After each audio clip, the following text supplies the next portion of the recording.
Bismillahirrahmanirrahim. Assalamualaikum warahmatullahi wabarakatuh. Alhamdulillah, syukur pada Allah Subhanahu wa taala kerana masih beri saya kekuatan dan kesihatan untuk terus berkongsi pengalaman berkaitan dengan sihir menggunakan katak. Pada video yang lepas, saya telah kongsikan bagaimana sihir yang menggunakan katak yang menyebabkan mangsa mengalami gatal-gatal ataupun kulit mangsa menjadi berkerapu. Dalam video ini, saya akan kongsikan pula sihir yang juga menggunakan katak tetapi mangsanya mengalami perut yang buncit ataupun perut yang tegang, sukar bernafas, yang juga dikenali sebagai busung. Tetapi sebelum itu, ingin saya ingatkan diri saya dan juga penonton-penonton semua bahawa apa-apa sihir sekalipun, jika Allah tidak mengizinkannya, ianya tidak akan berlaku. Sihir yang menggunakan katak bagi menyebabkan mangsa menjadi busung biasanya dilakukan oleh bomoh atau pawang yang menggunakan katak biasa, yang mana katak tersebut disumbat ke dalam perutnya barang-barang sihir seperti abu mayat, minyak dagu, tanah kubur dan seumpamanya. Kemudian bomoh atau pawang tersebut akan membaca jampi atau mentera bagi menghantar sihir kepada mangsa. Apabila selesai membaca mentera, ada kalanya katak tersebut diletakkan dalam bekas yang ada air, yang menyebabkan katak tersebut akan kelemasan ataupun menjadikan perut katak tersebut lebih buncit. Katak tersebut dibiarkan dalam bekas tersebut untuk selama-lamanya ataupun untuk tempoh yang tertentu. Jika sihir tersebut terkena pada mangsa, mangsa akan mengalami keadaan di mana perutnya membesar, tegang ataupun dikenali sebagai busung.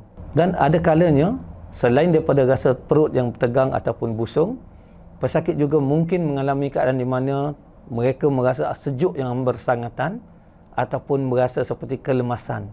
Ada juga yang rasa seperti sukar untuk menarik nafas kerana perut yang terlalu tegang. Dan biasanya mangsa akan mengalami keadaan tersebut sama ada secara berterusan ataupun pada masa-masa tertentu seperti waktu maghrib ataupun waktu tengah malam.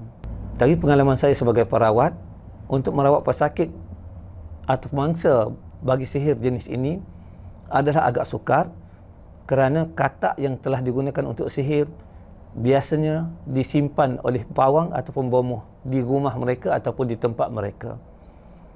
Oleh itu, kaedah rawatan lebih tertumpu kepada meruqyahkan pesakit atau meruqyahkan mangsa dan juga meminta mangsa mengamalkan zikir-zikir tertentu bagi memperkuatkan diri mereka atau mendinding diri mereka daripada sihir yang dihantar.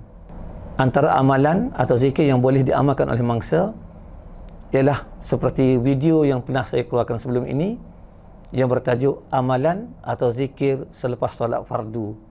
Selain daripada itu, mangsa juga boleh mengamalkan bacaan Yasin 7 Mubin. Juga boleh rujuk dalam YouTube channel saya yang bertajuk Pendinding dan Hantar Balik Sihir menggunakan Yasin 7 Mubin.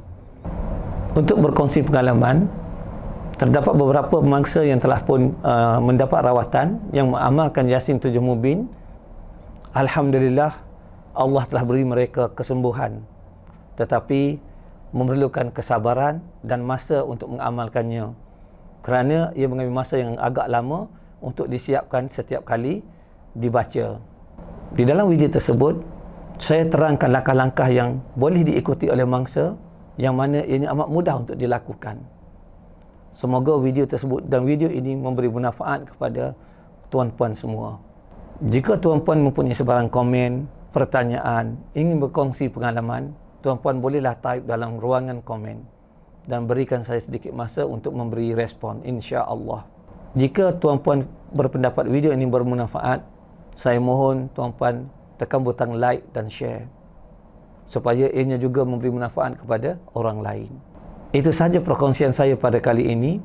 Insya-Allah akan ada lagi perkongsian-perkongsian berkaitan dengan sihir pada masa akan datang. Oleh itu, bagi mengelakkan tuan-puan terlepas video saya sarankan supaya tuan-puan tekan butang subscribe dan butang loceng.